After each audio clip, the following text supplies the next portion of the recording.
Manipur Laingakna Janimsta 10 KL gi liquid medical oxygen plant lingkhatlagani Chief Minister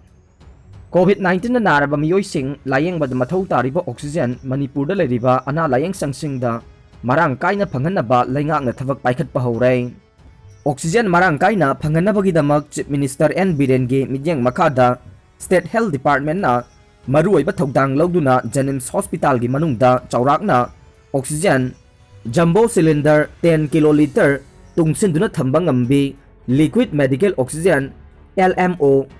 cryogenic tank chatliba tha asigi taraga mathoidagi Janims Imphal da thamgadawri liquid medical oxygen LMO ase Gujarat tagi launabagi damak Imphal thadokhrei lakliba me taraga nipan phawbugi manungda Imphal yawraklagani haina CM gi Facebook ki post amada phongdokhrei CM gi Facebook account gi kuthangda phongdorokpagi matungina de oxygen plant asi thamnabagi damak civic work amadi mathau taba thaba khudingmak akaknaba matam amagi makhada war putting da loisinabagi honagani satliba me thagi aroiba saruk phawbugi manungda hairiba oxygen plant asi ningthina mathau pangthokba ngamnaba honagani tangai fadana changdraba yadraba oxygen plant asi dagi puthoktuna state asigi leriba government amadi private hospital singi phanghanba ngamlagani hainasu CM gi Facebook account ki kuthangda Manipur miyam da thajaba pirakle pawasi da hai nongmada chaurakna oxygen cylinder chani gi changda puthokpa ngamba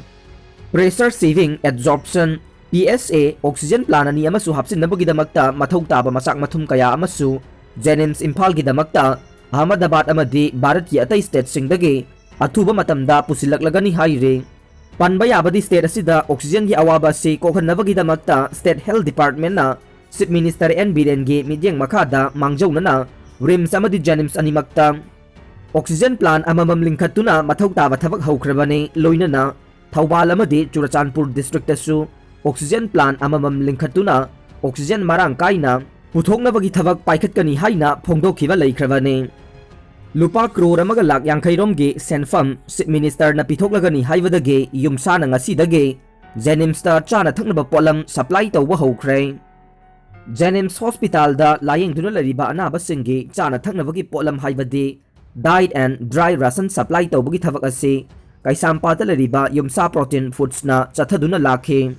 adubu hospital asida chana thaknaba polam sing supply tawkhibagi senfam lupa crore amaga lak yangkhai gi senfam pithoktana leibadagi makhatana supply tawba lepkhe adubu ngasi Chief Minister N Biren na yumsa protein foods kaisampat ki mari leinaba official singda phone tawduna pithoktana leiriba senfam sing ase athuba matamda pithoklagani haina khangalakwadagi ngasidagi hauna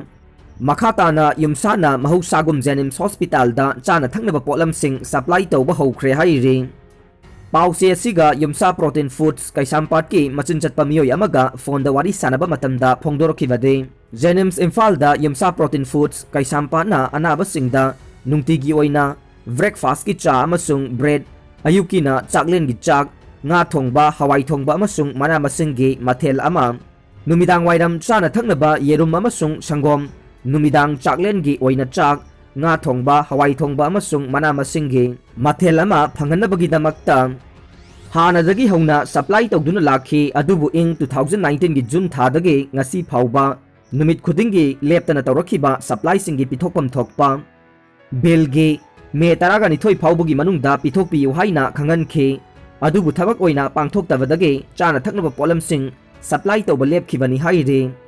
pawasina hai ngasi Janims Hospital gi doctor oiramba Dr. Richard na COVID-19 na maram oiduna laikhidabagi awaba phongdokpa miyamda Chief Minister N Biren na saruk yaba lakhi maduda Chief Minister na Janims ki director amadi medical superintendent na chingba yaudana Dr. Singh tagi oiba atenba mifam ama pangthokhi maduda yumsa protein foods kaisampana Janims Hospital gi chana thaknaba polam sing supply tawrambadagi makhoi gi pithokpam thokpa senfam pithoktabadagi lepkhre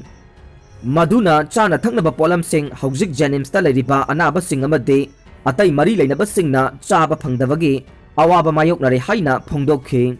maduda Chief Minister na yamna lumna lawduna khudakta yumsa protein foods kaisampata phone tawduna pithoktana leriba senfam sing adu athuba matamda pithoknaba honaragani makhatana mahusagum Janims ta sana thaknaba polam sing supply tawbiyu haina phongdokhi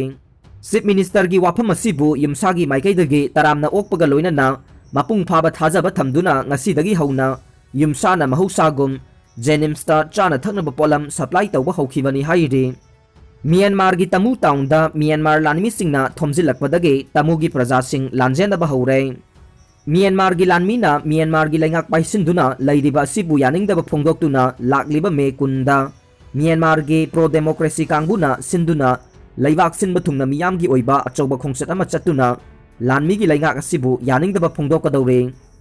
Masigi mangoinana More border town ga thangnana lairiba Myanmar gi Tamu town da ngarangdagi hauna Myanmar gi lanmi gi gari taraga manga thomjilakre hairi pawasina hai Myanmar gi lanmi sing thomjilakwa asida Tamu da lairiba Myanmar masa sing kiduna lanjena ba haure khungangi lamdam singda chanagadaba COVID-19 gi guideline sing ngasi center na lauthokre khungangi lamdam singda coronavirus gi laina hengalakpadagi laina asibu thingnabagi damak ngasi center na khungangi lamdam singda chanagadaba chana kanglon sing lauthokre hauji khungangi lamsing tribal gi lamsing amade sahardagi chathakiba mafam singdasu laina asi hengalakle chana kanglon sing asi fongladuna Ministry of Health and Family Welfare na hai mafam khudingmaki primary level health care infrastructure mapangal kalhanbagi mathau tare Health Ministry na ngasi phongdokhiba guidelines sing adude khungang khudingmakta influenza ga manaba anaba sing ILI severe acute respiratory infection sarina chingba asa singna village health sanitation and nutrition committee gi matenga loinana kupna yengsingadabane community health officer CHO singna su anaba singi phibam lusinbra haibadusu yengnaba amadi oxygen gi chang yengnaba su phongdokhe CHO sing rapid antigen test RTA pangthokpa hainabasu tamgadabani amadi public health facility khudingmakta RAT kit sing phanghangadabani asigumba ILI natraga sarigi anaba sing asi thengnarabade makoigi result phangdriba phawba tongana lainaba haigadabani loinana covid anaba singa naksinaruba khudam oina filteruki manungda marks yaudana minute 10 ga mangarom laikhibana chingba mamangda thokrabade mahak adu quarantine tawduna thamgadabani amade ICMR protocol gi matungina test tawgadabani haina ministry na makata na phongdokhe chana kanglon aduna integrated disease surveillance program gi matungina contact tracing hena pangthokna basu phongdokhe loinana test tawbada positive oilaba khudingmak ministry na piba protocol ngakna yumda quarantine tawbada ayaba pigadabani haire Ras Medicity da hanagumna non-COVID amadi COVID patient sing admission tawba yahankre oxygen gi award pana maram oiduna matam khara Ras Medicity da non-COVID amadi COVID patient sing admission tawba thingluba adu khudaktage admission tawba yaragani haina hospital asina lauthokre Ras Medicity gi pro na thadorokpa cherol amada pandemic asigi second wave na state asida achauba saphuna haukiba chayol khara asida anoba case kaya leptana hengalakle masiga iroinana hospital asigi oinasu oxygen watpagi khudong chadabana maram oiduna system da akaiba oikhe adubu Manipur lengaki matenga loinana thangnaba state singdagi oxygen cylinder sing refill tawbagi hospital asina thabak paikhatlai maram aduna khudaktagi non covid amade covid patient sing hospital asida admission tawba yare haina cherol asina haire